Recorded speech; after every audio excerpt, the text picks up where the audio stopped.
Estou recebendo Gisele Oliveira, responsável pelo SIDOC, né, do regional da Chapada, aqui do nosso hospital regional, e também Carla, né, que está aí junto à Clínica de Hemodiálise de Ceabra Dia Center, para a gente conversar sobre a doação de órgãos, né, que é um mês importante. Meninas, boa tarde, seja bem-vindo ao nosso horário, tudo bem? Primeiro... Boa tarde, obrigada pela presença. A gente agradece a você por estar aqui com a gente. Então, aqui nós viemos hoje falar um pouquinho sobre esse tão importante ato, né, de doação, que é a doação de órgãos.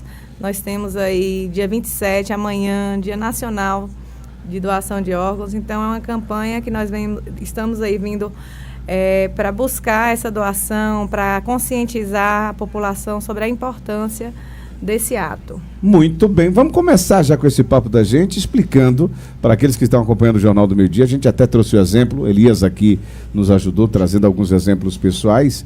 E para aqueles que estão aqui da Chapada Diamantina, muitos que estão nos ouvindo agora, que sempre vêm dia sim, dia não, na Dia Center, né?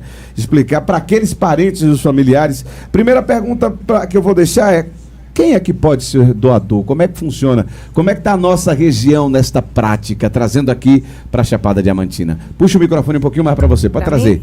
Isso, tá perfeito. Bom? Então, qualquer pessoa pode ser doador de órgão. Né? Nós temos 2 tipos de doadores, que são aqueles doadores em vida, que ele pode desejar ser doador e doar em vida. Muitas vezes acontece com o pessoal que tem familiar em fila de espera, como a questão de transplante renal. Então, nós temos 2 rins, então eu posso doar um rim, fígado, que eu posso doar uma parte do meu fígado. Então, essa aí é uma doação em vida. E uma doação após a morte. Essa doação, quem decide, quem define de fato é a família.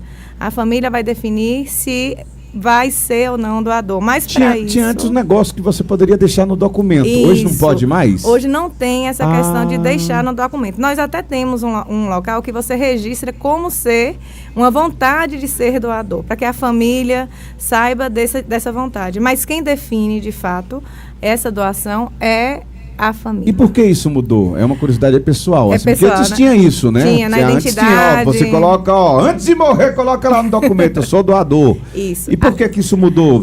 Algumas famílias não estavam mesmo com... É porque, na verdade, acontecia várias questões. A questão do medo de você estar ali com o nome de doador. Então, as pessoas, às vezes, se tinha como assim, não, eu vou morrer, vão me matar para tirar meu órgão.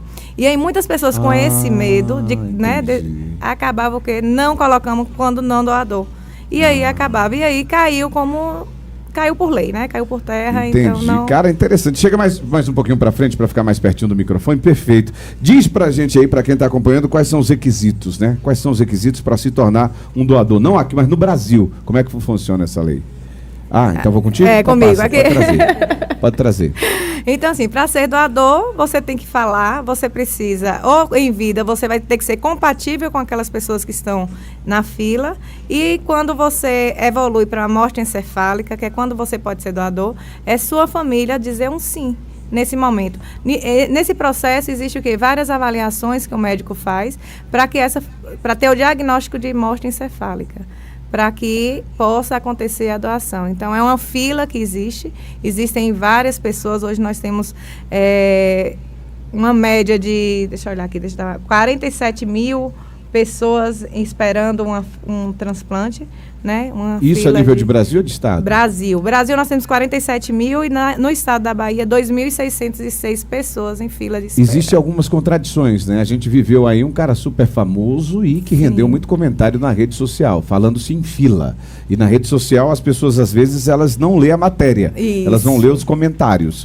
E nos comentários vinha, Faustão de novo? Faustão de novo? Como consegue, Existem as contradições. Mas assim, a fila é única. A fila ela é única, ela é uma fila nacional e estadual. O órgão que é doado, ele vai para a pessoa daquele estado primeiro. Então, se nós aqui em Ceabra, nós temos a SIDOT, que é no Hospital Regional da Chapada, se hoje acontecer uma doação de órgãos, esse órgão ele vai diretamente para o estado da Bahia. Se ninguém for compatível, que existe a compatibilidade, ele gira para a nacional e vai ver algum possível receptor lá aqui no Brasil. Só que existe uma questão, não é que pula a fila e não deixa outras pessoas para trás. A gente tem também das questões é a gravidade daquele paciente. Então, é tipo assim, eu tô na fila, tô lá no número 100. Se ele, por exemplo, está no hospital internato, ele já passa na frente Ele de já qualquer passa um. na Não frente. importa a idade. Não importa porque tem a isso idade. de idade antes, não, né? Não importa a idade. A gravidade daquele paciente é o último recurso de vida para aquela pessoa. Então, ele vai passar na frente de outras pessoas. Ele está... É a última recurso que nós temos. Se não fizer aquele transplante naquele momento, ele evolui a óbito. Quais são os órgãos que a pessoa pode estar doando? Em vida, Em vida, ou pós a morte? Em vida nós temos, além de tecidos, né? Que nós já temos sangue, medula, que nós temos a hemoba aqui, né? Aproveitar para falar. O sangue, ele fica no meio dos órgãos ali? Ele é fica tratado tecido, assim também? Interessante, tecido, né? É tecido e órgão. É, bacana. E os órgãos, nós temos fígado, rim e parte do pulmão. Né? Nós podemos fazer essa doação. Quais são os desafios que a gente pode ter? Posso questionar para você, para quem é um doador? E um recado assim para quem é da nossa região da Chapada Diamantina, que é mais distante e às vezes a informação, ou muitos às vezes não quer ter. Eu não sou doador, não vou ser, mas um recado direto. Eu quero entender com vocês assim, como é que é a Chapada Diamantina, não sei se vocês têm esse número, nessa questão de doação. A Chapada Diamantina ela é positiva, a gente tem muitos doadores, ou não, o número é baixo? E como é que funciona isso? Falando pela clínica de hemodiálise, né, nós, em 2 anos e meio de funcionamento, nós fomos agraciados, contemplados com 13 pacientes sendo transplante de renal. Importante. Atualmente, a clínica atende 117 pacientes de 13 cidades, né, da regional da Chapada Diamantina. E a dificuldade é justamente essa, né, Elisvaldo? Nós temos uma fila muito grande e a gente precisa, né, que as famílias que possam ter pessoas, né, nesse momento de dor, que é no momento, né, que é decretado mesmo a morte encefálica, dá o seu sim. Nesse momento de dor, poder salvar, acho que até 8 vidas, né, num transplante. E nós da clínica de hemodiálise temos atualmente 48 pacientes inscritos na lista, aguardando. Quando a gente fala na gente da clínica de hemodiálise, para você que está ouvindo, que é uma realidade da Chapada. Da Chapada. Tá? A gente está trazendo uma informação local aqui da Isso região. eu estou falando só de paciente renal. Não estou falando de outras comorbidades, né? E 37 estão em processo para ser inseridos na lista. Eu lembro que eu conversando com o doutor Luciano, ele falou que o índice da Chapada não é baixo, né? Que é preciso ter uma atenção sobre essa questão. É especial. Muito bem, muito bem. Qual transplante é o mais realizado hoje a nível de Brasil? Rim. Renal. É o renal, então. E que existe essa possibilidade também em vida, em né? Vida, uma pessoa, por isso. E nós temos às vezes foi o exemplo que Elias trouxe, né? E nós temos também a hemodiálise, né? Que dá uma longa vida para essa pessoa, que é um paliativo antes do transplante, que é a hemodiálise. Então, ela faz esse papel do rim. Então, a sobrevida dos pacientes que estão em fila de transplante renal é bem maior do que um de fígado, de coração, de pulmão, porque nós não temos um coração externo que vai fazer esse papel do rim como a hemodiálise. Muito bem. Meninas, eu vou agradecer a presença de vocês. Aqui está bem corrido, mas eu acho que deu para a gente sanar bastante algumas dúvidas. Estou vendo que a Elias ali está com um microfone riste, né, para trazer um exemplo, e a gente vai trazer esse exemplo, mas eu queria uma mensagem final sua, né, representando aqui o hospital, e você trazendo a clínica de hemodiálise. Até para as pessoas, nessa questão de tomar água. O doutor Luciano esteve aqui com a gente, ele comentou muito sobre isso, que a importância de quem está nos ouvindo, do Chapadeiro, uma região tão rica em água. Quer dizer, não dá para falar muito de Ceabra, né? A gente está numa seca danada aqui. Mas tem água aí no seu filtro, viu? Até para dar esse recado da importância das pessoas prevenirem, né? Aí dá esse recado, vou deixar que você dê essa mensagem para as pessoas, já que é a área de vocês, essa questão da importância, né, do consumo de água no dia a dia. É isso. Para as pessoas que podem, né, e devem fazer a ingestão de líquidos, é muito importante. E para as pessoas que entraram no processo de hemodiálise, dizer que o transplante, a hemodiálise é o início. Porque se ele não faz a adequação do tratamento, a adesão, e faz, ele não vai estar preparado para receber o órgão. E para as pessoas que desejam ser doadores, comunique à sua família do seu desejo em vida. É um desejo seu, né? Porque às vezes a família tem uma resistência, né, com o corpo que está ali, a pessoa em vida fala, eu quero. Aí você está indo contra a vontade daquela pessoa, né? Quem vai autorizar essa doação naquele momento é a família. Então, assim, você que deseja ser um doador, converse com a sua família, com seus amigos. Faça questão de que, se isso acontecer, se você puder ser um doador, que a família respeite essa sua vontade e que consiga salvar tantas vidas. Respeitando todas as religiões, né, que a Com gente certeza. sabe aí. Mas eu quero sua mensagem agora para a gente finalizar em nome aí do Regional da Chapada. Chega mais pertinho. Então, da sobre, gente. sobre a questão da mensagem, é isso mesmo, é conscientizar a importância de salvar a vida. Né? Então, assim, nós podemos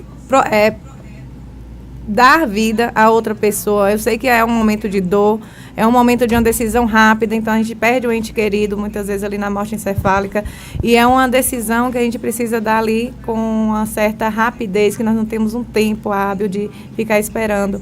Então, assim, a conscientização dessa importância de salvar vida, né? Para quem tem essa dúvida, converse um minuto com a família de um ente querido que está precisando desse órgão, né? Quando chegar, não vou deixar não, é dele, vai junto com ele. Converse com alguém que precise. Elias Souza, tradição para a gente fechar. Traz seu exemplo, que eu vou chamar o pessoal do esporte. Tá tudo doido ali do outro lado. Foi o que eu tinha comentado mais cedo, Elisvaldo. O microfone tá? Isso. Eu tinha comentado mais cedo em questão. Vou pedir para ligarem seu microfone, Elias. Vamos lá. Mas pode falar que eu tô que ficou acho que 2 anos e 6 meses aqui em Seabra fazendo, acho que a diálise, né? Que foi feito ali no próprio quarto da residência, o pessoal adequado ali, conforme o pessoal pedido da Secretaria de Saúde, e ela ficou ali 2 anos e 6 meses. Logo em seguida, decidiram ir para São Paulo, né? Para poder fazer isso lá, porque nós somos em 10 irmãos, aí começou do maior para o menor, fazer os exames para ver quem seria compatível. E logo de cara, a primeira, a mais velha, né? Que essa aí era a segunda mais velha, foi compatível em tudo e acabou doando o rim. Eu gostaria de saber se também é dessa mesma forma, porque eu até comentei com alguns amigos sobre isso, que um colega meu aqui em Seabra também está passando por esse mesmo procedimento. Para a pessoa, Nelisvaldo até fez essa pergunta, mas é só para poder reforçar. Para a pessoa doar rim, ela precisa ali, na verdade, da assinatura dos filhos do esposo. Eu gostaria de saber se isso é verídico. Especificamente, né? É aquilo que você comentou, mas para reforçar. Para doar, os órgãos precisa da A autorização. pessoa é casada, precisa do esposo, tem filhos e precisa dos filhos. Pronto. Na sequência, logo 8 anos depois, o meu sobrinho teve o mesmo problema, também em São Paulo. O filho da mesma pessoa que teve o problema. E aí o pai dele estava aqui na Bahia, o pessoal reuniram, levou ele para lá, e logo em seguida, questão de... Eu acho que fizeram o exame logo em... Questão de... Eu vou colocar no máximo, acho que foi 4 meses, ele já doou o rim para o filho dele também. Em São Paulo também da mesma forma. Existe uma questão aqui para nós na Bahia, principalmente em Seabra, da dificuldade, né? Por não ter pessoas para doar, mas a gente tem que trazer para os familiares, para as pessoas que eles também podem ser doadores. Existem os exames, né? Para as pessoas, para você que é irmão, que é pai, que é filho, para poder fazer os exames, para se for compatível também fazer da mesma forma.